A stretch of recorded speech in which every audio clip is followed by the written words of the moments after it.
So my dear student, in this question it is mentioned, consider the following following partial schedule as involving two transaction T1 and T2. Transaction T1 and T2, only the read and write operation have been shown. The read operation on data item is denoted by read P and write operation denoted by on data item P, that is write P, my dear student. Or what is the mention? Suppose that transaction T1 fail immediately after the instance 9. Means here transaction is fail, my here transaction is fail. Which of the following statement is correct?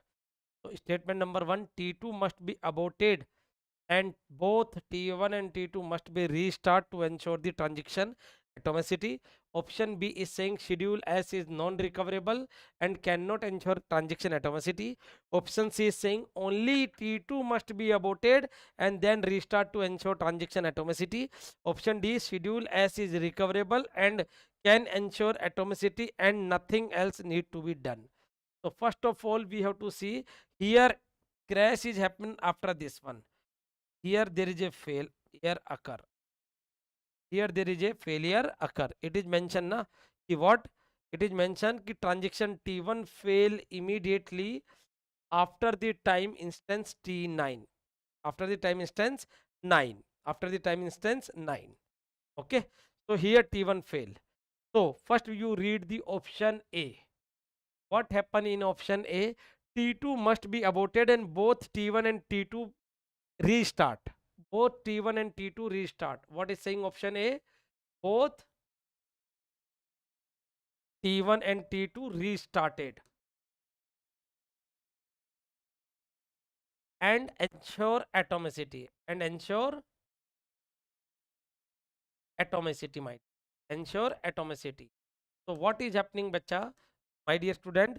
जब अपन दोनों T1 और T2 को restart करेंगे तो क्या होगा? T1 अभी तक कमिट नहीं हुआ है तो T1 क्या करेगा? अंडू, और T2 कमिट हो चुका तो T2 रीडू करेगा। लेकिन जब T2 रीडू करने लगा तो उस चीज की कोई गारंटी नहीं है कि एटोमिसिटी एंश्योर हो सकता है, बिकॉज ट्रांजेक्शन अगर दोबारा फेल हो गया तो ये एटोमिसिटी एंश्योर नहीं कर पाएगा। पहली बात क्लियर है। दूसरी बात, तो ऑप्शन ए आपका क्या हो जाएगा? इनकरेक्ट हो जाएगा। क्यों हो जाएगा इनकरेक्ट? मैं दोबारा बता देता हूं आपको। देखिए बच्चों, ये कह रहा है कि दोनों T1 और T2 को रीस्टार्ट करेंगे तो एटोमिसिटी एंश्योर हो जाएगी। तो ठीक है, आप दोनों को रीस्टार्ट कीजिए।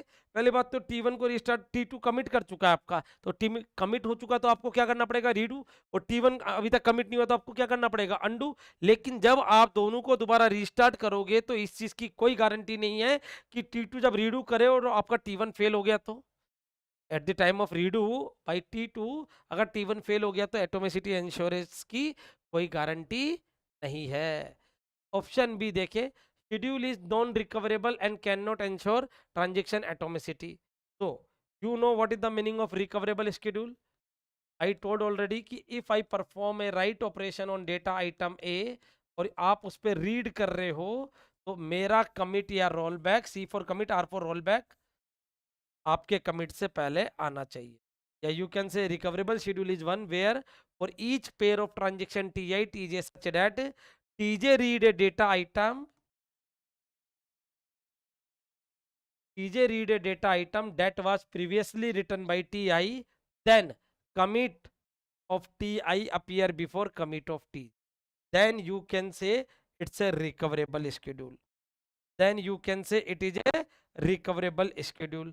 और अगर if this type of scenario occur, मैंने राइट किया और आपने उस वैल्यू को रीड किया हो और आपका कमिट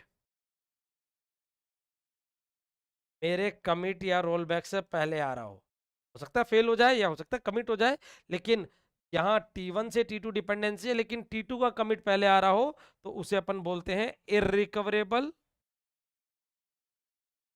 और नॉन रिकवरेबल शेड्यूल। और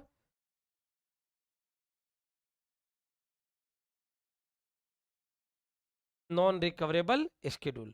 तो ऑप्शन बी देखें आप, ऑप्शन बी क्या कह रहा है आपको इधर? ऑप्शन बी आपको कह रहा है कि schedule is non recoverable, schedule is non recoverable and cannot ensure atomicity. Yes, correct. Schedule is non recoverable and cannot assure atomicity and cannot ensure